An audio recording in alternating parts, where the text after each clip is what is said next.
নমস্কার বন্ধুরা, তনুশ্রী রান্নাঘরে আপনাদের সকলকে স্বাগত জানাই। আশা করছি আপনারা সকলে ভালো আছেন, সুস্থ আছেন। আজকে আমি চলে এসেছি একটা অনুষ্ঠান বাড়ির স্বাদে চানা মশলার রেসিপি নিয়ে। এটি খেতে খুবই সুন্দর হয়, একদম অনুষ্ঠান বাড়ির মতো ডিটো আমি বানাবো। আর কেমন ভাবে বানাই সেটা আপনাদের সাথে শেয়ার করব।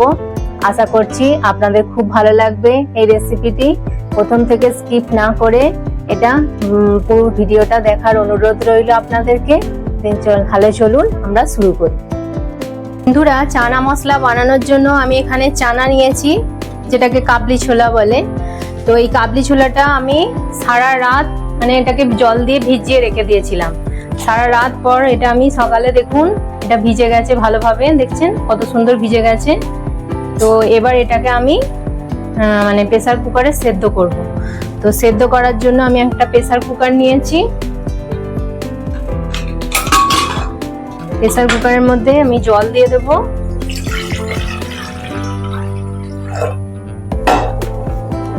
এবার এই চানাটা এর মধ্যে দিয়ে দিচ্ছি।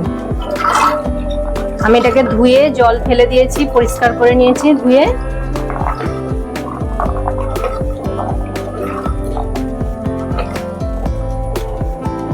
আমার কড়াইটা তো ভালোভাবে ভিজে গেছে, কড়াইটা যেন ডুবে থাকে সেরকম জলটা দিতে হবে। আর একটু আমি জল দেব, 1 লিটার মতো জল এখানে আমি দিয়েছি। এবার যে চানা মশলাটা আমরা অনুষ্ঠান বাড়িতে খেয়ে থাকি, সেই চানা মশলাটার কালারটা এত সুন্দর হয়, বাড়িতে কিন্তু আমাদের সেই কালারটা আসে না। তো সেই কালারটা যাতে আসে তার জন্য একটা ট্রিক্স আমি বলে দেবো। তো আমি এখানে চা পাতা নিয়েছি, দেখুন যে চায়ে আমরা চা খাই সেই চা পাতা নিয়েছি 1 চামচ মতো। আর এরকম একটা ন্যাকড়া নিয়েছি, ন্যাকড়ার মধ্যে আমি চাটাকে দিয়ে দিলাম। দিয়ে এবার এটাকে আমি একটা পুটলি মতো তৈরি করে নেব। ভালো করে এটা পুটলিটা বেঁধে নিতে হবে যাতে চা পাতাটা বেরিয়ে না যায়। দেখুন আমি এইভাবে গিট দিয়ে ভালো করে বেঁধে নিলাম। এবার চা পাতার এই পুটলিটা আমি এর মধ্যে দিয়ে দেবো। এতে কি হবে, একটা সুন্দর কালার আসবে। এটা অপশনাল, আপনারা দিতেও পারেন নাও পারেন, আপনারা শুধু জল দিয়ে এটাকে সেদ্ধ করে নিতে পারেন।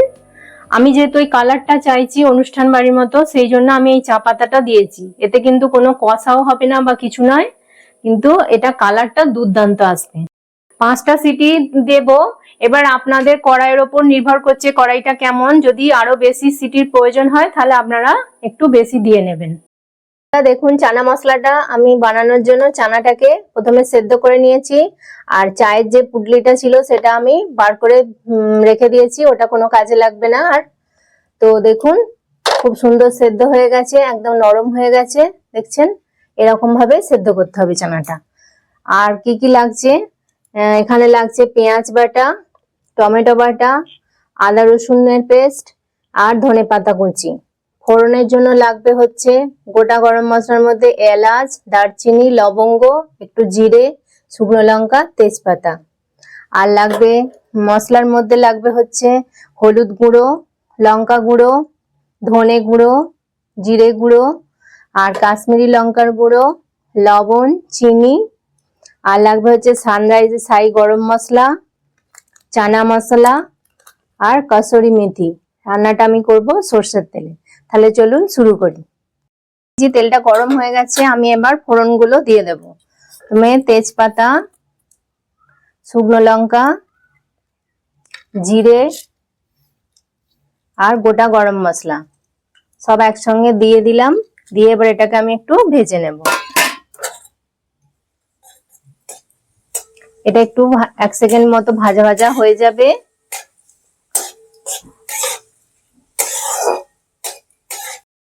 ফোড়নটা আমার ভাজা হয়ে গেছে, আমি এবার পেঁয়াজ বাটাটা দিয়ে দিচ্ছি। পেঁয়াজটা ভেজে নিতে হবে।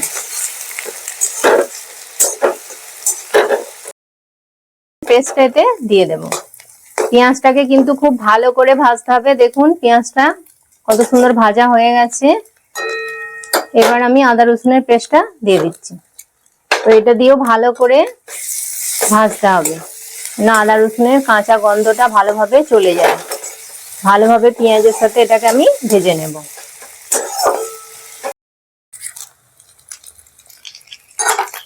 দিয়ে এটাকে মশলার সাথে ভালো করে কষাতে হবে, কারণ টমেটোর একটা কাঁচা গন্ধ থাকে, যেন সেটা ভালোভাবে চলে যায় আর ভাজা ভাজা হয়ে যায়। টমেটোটা দিয়ে দেখুন ভালোভাবে কষানো হয়ে গেছে। এবার আমি গুঁড়ো মশলাগুলো সব এক এক করে দিয়ে দেব। প্রথমে দেব লঙ্কা গুঁড়ো, স্বাদ অনুযায়ী লঙ্কা গুঁড়ো দিয়ে দেব, হলুদ গুঁড়ো, কাশ্মীরি লঙ্কার গুঁড়ো 1 চামচ, গুঁড়ো দেব 1/2 চামচ, গুঁড়ো দেব 1/2 চামচ, আর দিয়ে দেব স্বাদ অনুযায়ী লবণ, চিনি।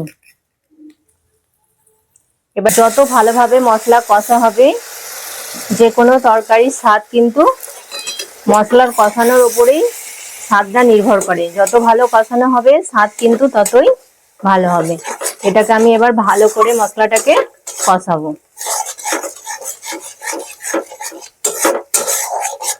যতক্ষণ না এ থেকে তেল রিলিজ হচ্ছে ততক্ষণ আমি মশলাটাকে একটু সময় ধরে কষাবো। মশলাটা আমার ভালোভাবে কষানো হয়ে গেছে আর তেলও ছেড়ে দিয়েছে, কত সুন্দর কালারটা এসছে। এবার আমি এতে যে চানা মশলাটা ছিল সেই চানা মশলাটা দিয়ে দেব। এটা যে কোনো দোকান থেকে প্যাকেটে মশলায় কিনতে পাওয়া যায়। তো চানা মশলা আমি 1.5 চামচ মতো চানা মশলা দিয়ে দিলাম। দিয়ে এবার এটাকে আমি ভালো করে মিশিয়ে নেব। মশলাটা আমার মোটামুটি কষানো হয়ে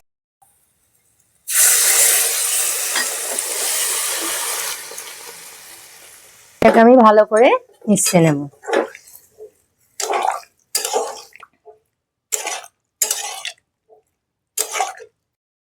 রাখবেন সেই অনুযায়ী জলটা দিয়ে দেবেন।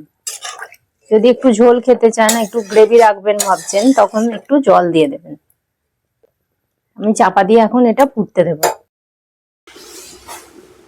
5-6 মিনিট হয়ে গেছে, আমি এবার খুলে দেখব যে কতটা হয়েছে। পুরো আমার দেখুন এটা কত সুন্দর হয়ে গেছে, গ্রেভিটাও একদম ঠিক হয়ে এসেছে। এর থেকে বেশি আর আমি গ্রেভিটা মারবো না, কারণ এটা ঠান্ডা হলে অনেকটাই আরো টেনে যাবে। আমি এরকমই গ্রেভিটা রাখবো। তো এবার আমি এতে গরম মশলাটা দিয়ে দেব। এবার আমি এতে গরম মশলাটা দিয়ে দিচ্ছি, আর দেব কসুরি মেথি। এটা হাতেতে একটু দলে নিয়ে ক্রাশ করে নিয়েছি, এবার এটা আমি দিয়ে দিচ্ছি। ধনে পাতা কুচি। কালারটা কত সুন্দর এসছে দেখছেন, পুরো যেন একদম অনুষ্ঠান বাড়ির মতো। এবার আমি এটাকে সব মিশিয়ে নেব, নিয়ে এবার আমি গ্যাসটা বন্ধ করে দেব। গ্যাসটা আমি বন্ধ করে দিলাম। এবার এটাকে আমি একটু চাপা দিয়ে রাখবো, তারপর আমি এটাকে সার্ভ করব।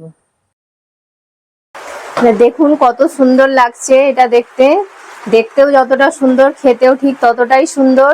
এটা নান, লুচি, পরোটা বা রুটি সবের সাথেই খুব সুন্দর ভালো যায়।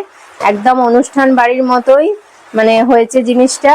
আপনারাও আশা করি এইভাবে বানাবেন, আর বানিয়ে খেয়ে কমেন্ট করে আমাকে জানাবেন যে আপনাদের কেমন লেগেছে এই রেসিপিটি। তাহলে আমার এই রেসিপিটি যদি আপনাদের ভালো লেগে থাকে তাহলে লাইক করবেন, কমেন্ট করবেন, আর তনুশ্রী রান্নাঘর চ্যানেলটিকে অবশ্যই সাবস্ক্রাইব করে দেবেন। আর পাশে থাকা বেল আইকনটি প্রেস করে দেবেন, যাতে সহজেই আমার নতুন নতুন রান্নার ভিডিওর নোটিফিকেশন আপনারা সহজেই পেয়ে যান। আর আপনার বন্ধু বান্ধবদের মধ্যে এটি প্লিজ শেয়ার করে দেবেন। ততক্ষণ আপনারা ভালো থাকবেন, সুস্থ থাকবেন। আপনাদের সাথে দেখা হবে আবার একটি নতুন রান্নার ভিডিওতে। নমস্কার, টাটা।